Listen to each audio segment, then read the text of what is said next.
falar então aí de um tipo de investimento, né, que é o investimento mais popular do Brasil, né, que é a poupança, a caderneta de poupança. E a gente vai ver que mesmo ela sendo tão popular, ela tem um tipo de remuneração que poucas pessoas conhecem, tá? Então isso aqui é muito, muito, muito importante, tá? Então a poupança aí, como já diz, né, é a aplicação mais popular. Então realmente tem muita gente aí que tem dinheirinho na poupança lá. E por que a galera tem dinheiro na poupança, Wallace? Porque tem liquidez, né? O que é liquidez, né? É transformar o ativo em dinheiro. Perceba que a poupança ela é um ativo financeiro. Você coloca o seu dinheiro lá, o seu dinheiro vai rendendo. Mas se você precisar tirar aquele dinheiro, você pode ir lá na hora e transferir esse dinheiro da poupança para a corrente e, consequentemente, fazer a sua compra que você queira fazer. Ah, quero comprar um carro, quero comprar um computador. Existem alguns investimentos que não têm essa liquidez. Se você precisar do dinheiro, o dinheiro cai na sua conta. Depois de 3 dias, depois de 2 dias, a gente vai ver isso ao decorrer de todo o curso. Mas a poupança, ela tem essa liquidez. Você pode ali tirar o dinheiro quando você quiser. Aí, embaixo, a gente acaba vendo isso. Ó. Ela possui total liquidez, porém com perda de rentabilidade. Agora, grave isso aqui. Ó. Remunera sobre o menor saldo do período. Como assim? Remunera sobre o menor saldo do período. A poupança ela vai ter lá um mêsversário, né? E aí, como que é calculado aqui esse mêsversário da poupança e da onde vem a rentabilidade? Imagine o seguinte, ó, você tem aqui o período de 1º de janeiro a 31. E aí aqui você vai ter, por exemplo, alguns valores. Imagine o seguinte, no dia 1º de janeiro você tinha um saldo de 50 mil na conta, tá? Vou colocar só 50k. E aí foi lá e você tirou 10 mil, você ficou com 40. Você foi lá e depositou mais 20, ficou com 60. Foi lá e tirou 50, ficou com 10. E aí foi lá e depositou mais 90, ficou com 100 mil. E depois tirou mais 20, ficou com 80 mil. Então, ó, essas foram as suas movimentações na poupança durante todo o período, tá? E aí aqui a gente pode colocar até a data, ó. Isso aqui foi dia 1º, isso aqui foi dia 3, isso aqui foi dia 7, isso aqui foi dia 10, esse aqui foi dia 20 e esse aqui foi dia 28. Então, ó, você teve aqui entradas e saídas da poupança. Aí vai fazer o seguinte, cara, como que eu vou pagar agora essa poupança? O cara teve vários saldos aqui durante o mês de janeiro, ele remunera sempre sobre o menor saldo do período. Perceba o seguinte, você começou a poupança com 50 e terminou com 80. Mas qual que foi o menor saldo? O menor saldo foi aqui, ó, quando você ficou com 10 mil.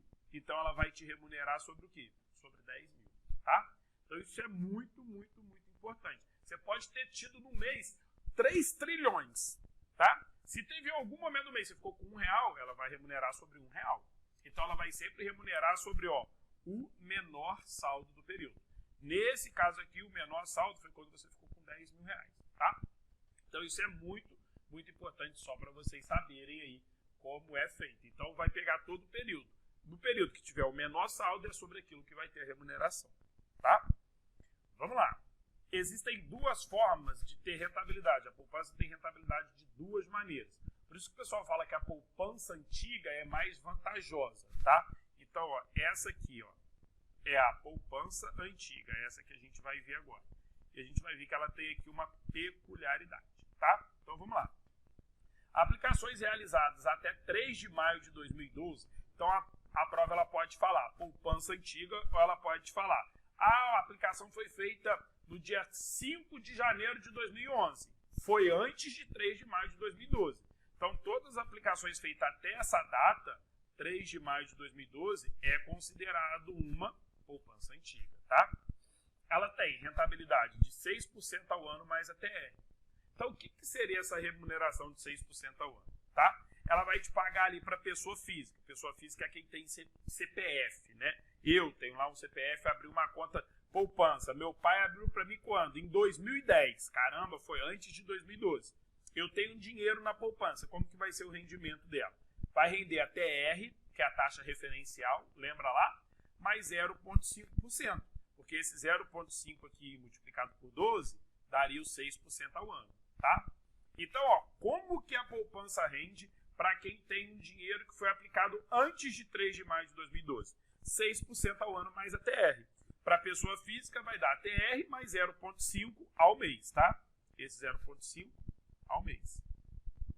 Pessoa jurídica tem uma diferença aqui, tá? Quando tem aplicação em poupança. Pessoa jurídica e CNPJ, né?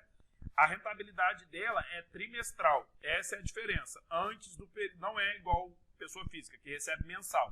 Ela só vê os juros entrar depois de 3 meses. Só que aí vai ser diferente, né?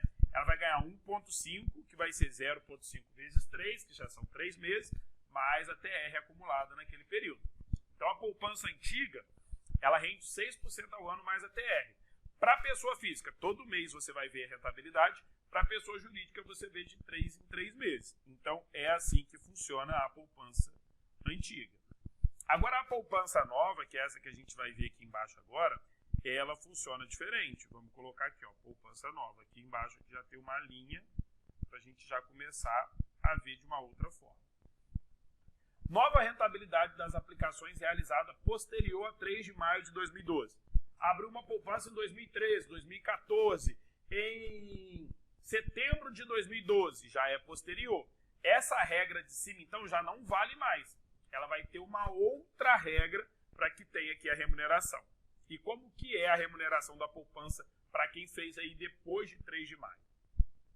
A poupança passa a render 70% da Selic mais a TR, sempre que a taxa básica de juros estiver em 8,5% ao ano ou menos. Então, ó, 8,5% ao ano é igual a 8,5%, tá?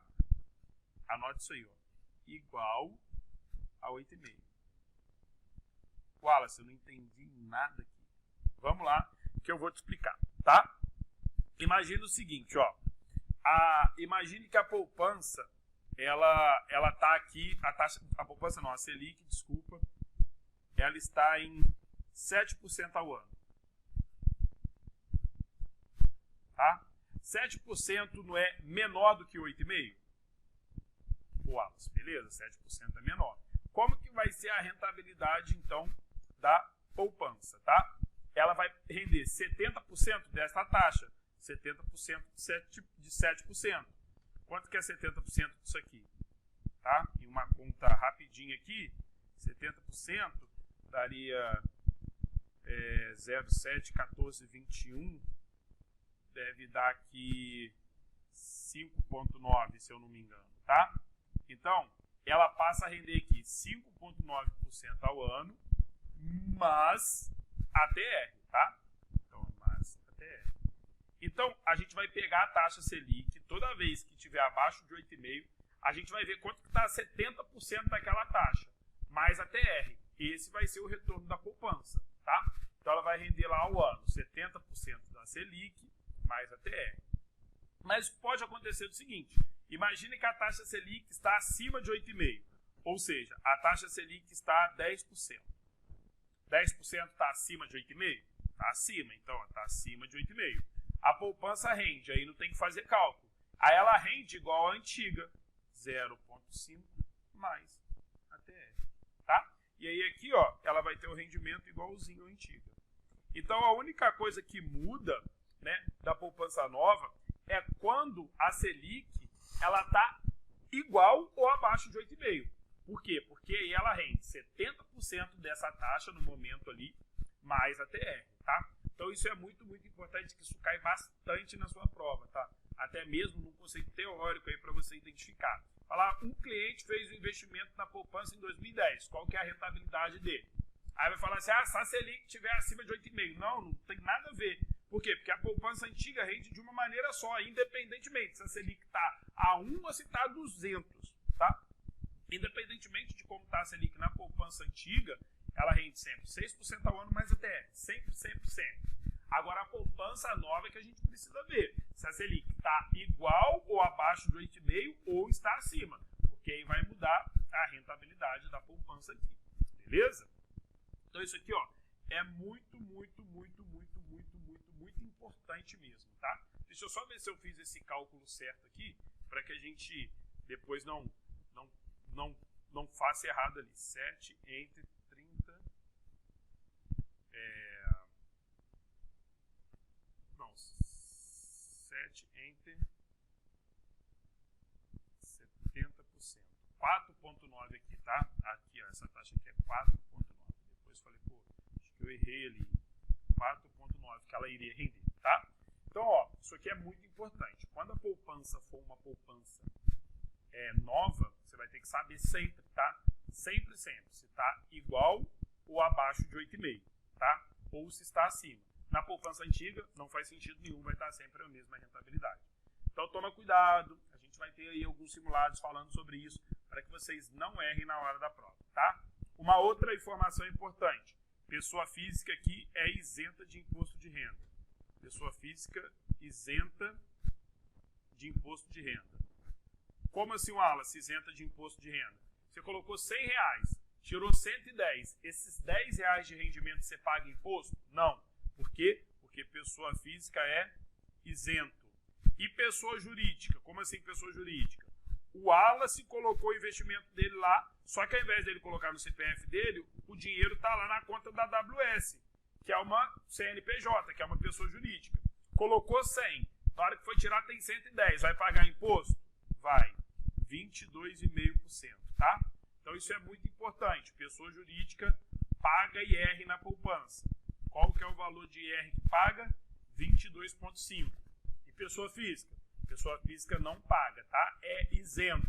Esse 22,5% de imposto de renda é sobre só o rendimento. Então, a AWS colocou lá R$100, tirou 110. Qual foi o rendimento? R$10. Desses R$10 vai pagar 22,5%. Beleza? Espero vocês